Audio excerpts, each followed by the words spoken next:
Hello students, let's start with worksheet number 20. So the topic of our worksheet is lines and angles. Continuation में है lines and angles. इससे पहले worksheet 19 में हमने थोड़ा सा इंट्रोडक्शन किया था lines and angles का, जिसमें हमने adjacent angles, complementary and supplementary angles discuss करे थे. अब इसके आगे डिस्कस करते हैं हम. So अगर आप ये देख पा रहे हो फिगर 1 में दो लाइंस जो हैं आपकी इंटरसेक्ट कर रही हैं, मतलब कट करती हुई जा रही हैं एक पॉइंट पे.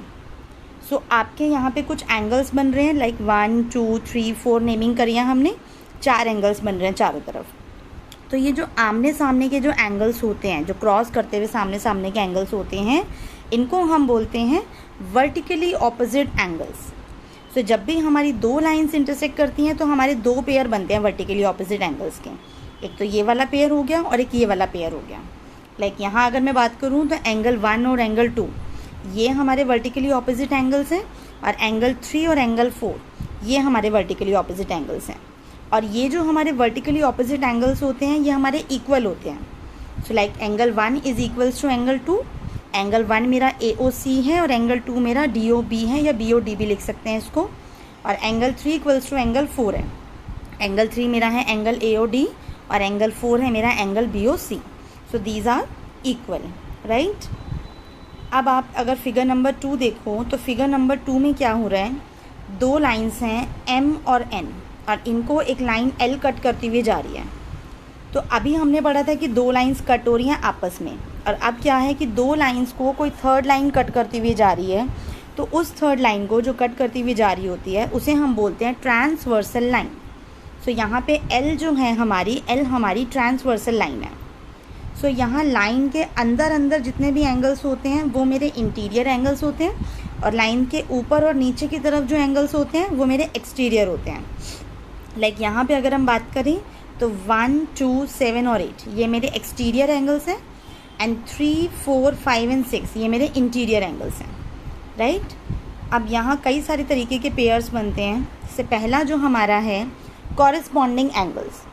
So corresponding angles क्या हैं? When two lines are intersected by a transversal line, then angles in matching corners are called corresponding angles. Then corresponding angles are equal to each other in case of parallel lines. देखो like ये वाला जो ऊपर angle जा रहा है और इसी से नीचे जो ऊपर एंगल बन रहा है, दैट मीन्स सेम साइड में होने चाहिए. और अगर ऊपर वाले एंगल्स हैं तो दोनों ऊपर वाले एंगल्स, और नीचे वाले एंगल्स हैं तो दोनों नीचे वाले एंगल्स. सिमिलरली लेफ़्ट साइड में भी अगर ऊपर हैं तो दोनों ऊपर वाले एंगल्स, और नीचे हैं तो दोनों नीचे वाले एंगल्स, मैचिंग कॉर्नर्स, तो वो मेरे कॉरेस्पॉन्डिंग एंगल्स हो जाते हैं. और दूसरा ये लिखा है कि अगर हमारी लाइंस पैरेलल होती हैं तो हमारे कॉरेस्पॉन्डिंग एंगल्स क्या होते हैं, इक्वल हो जाते हैं. सो लाइक अगर इस डायग्राम में हम देखें तो एंगल 5 के कॉरेस्पॉन्डिंग क्या है, एंगल 1. एंगल 3 के कॉरेस्पॉन्डिंग क्या है, एंगल 7. एंगल 2 के कॉरेस्पॉन्डिंग क्या है, एंगल 6. सिमिलरली एंगल 4 के कॉरेस्पॉन्डिंग क्या है, एंगल 8. सो ये मेरे 4 पेयर हैं कॉरेस्पॉन्डिंग एंगल्स के. नेक्स्ट आता है मेरा alternate angles. So when two lines are intersected by a transversal line, then two non adjacent angles which are on the same part but on opposite sides of the transversal line are called alternate angles. Like अगर मेरा कोई भी angle Z form बना रहा है, ठीक है, Z form बनाता हुआ जा रहा है, तो Z के कॉर्नर साइड के एंगल जो हो जाते हैं मेरे ऑल्टरनेट एंगल्स हो जाते हैं. मतलब एक लेफ़्ट में तो एक राइट में, एक राइट में तो एक लेफ़्ट में, ठीक है. लाइक अगर 3 और 5 में मैं देखूँ तो Z इस टाइप से भी बन सकते हैं, ऑपोजिट Z भी बन सकते हैं. तो यहाँ अगर हम बात करें तो लाइक 4 और 6 मेरे ऑल्टरनेट एंगल्स हैं, 5 और 3 मेरे ऑल्टरनेट एंगल्स हैं, राइट. और ये दोनों इंटीरियर में हैं. अभी हमने ऊपर पढ़े थे इंटीरियर और एक्सटीरियर एंगल्स, तो 4 5 3 6 ये सारे इंटीरियर में हैं.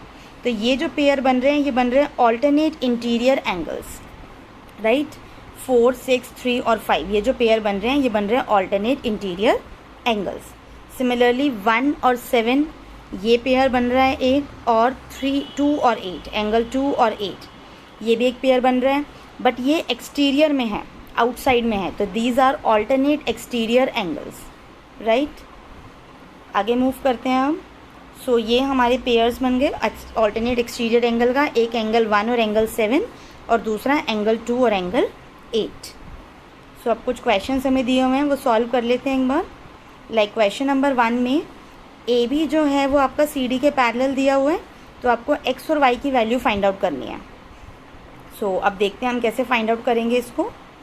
अब देखो 130 तो आपका वाई के इक्वल हो जाएगा सीधा सीधा।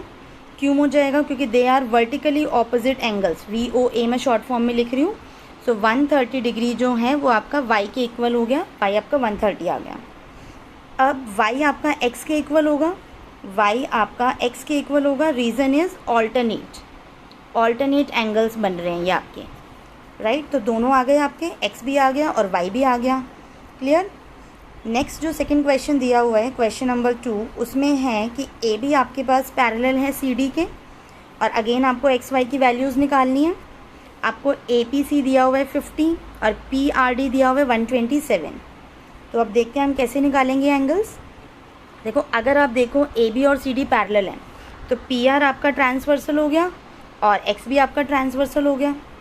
तो पहली बात तो 50 और एक्स आपका जेड बना रहे हैं, तो 50 आपका एक्स के इक्वल हो गया। एक्स की वैल्यू आपकी क्या आ गई? 50 डिग्रीज आ गई, राइट।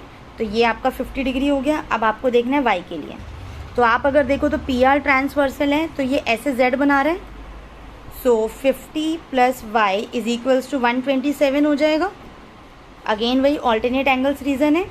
अब y अगर आप यहाँ से निकालोगे तो y इज़ वॉट 127 - 50। सो 127 - 50 करा तो ये आपका क्या आ जाएगा? 77 डिग्रीज। तो y आपका आ गया 77 और x आपका आ गया 50 degrees. I hope it is clear to you.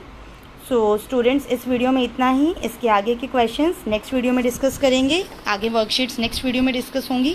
Thank you.